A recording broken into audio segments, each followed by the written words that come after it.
Damage to infrastructure following yesterday's fire at Cape Town station is estimated at 30 million rand. Every day, thousands of commuters rely on train services to get to work.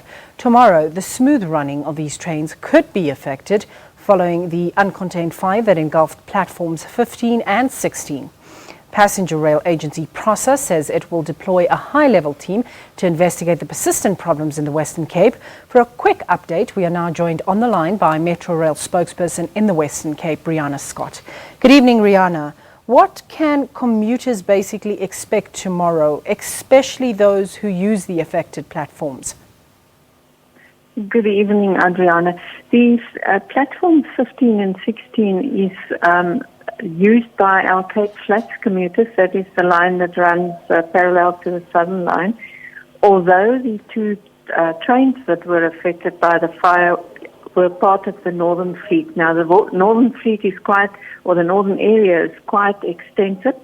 It operates across Transnet lines as well. We go as far as Worcester.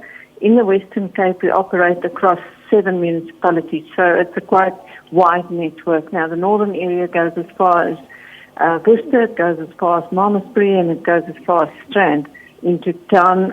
Cape Town is the terminal station. So the two affected platforms will affect the Cape Flats lines, and what that will mean is that instead of departing and arriving at those two platforms, we now have to apportion that traffic to alternative platforms, which will in turn impact on those trains that normally use the platforms about to be shared.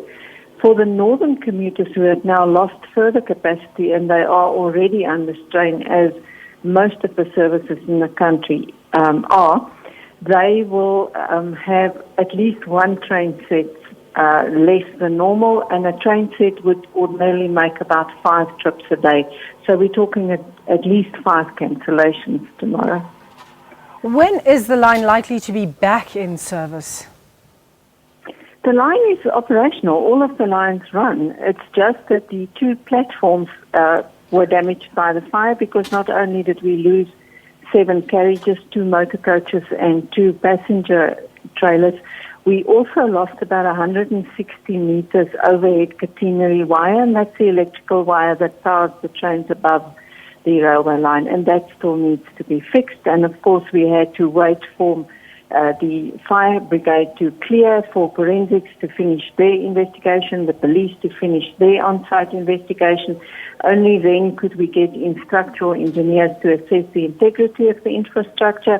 Once they've given the thumbs up, our technical teams could come in with the mop-up operations, take the affected carriages back to the depot, and only then could our team start looking at whether the tracks were affected below.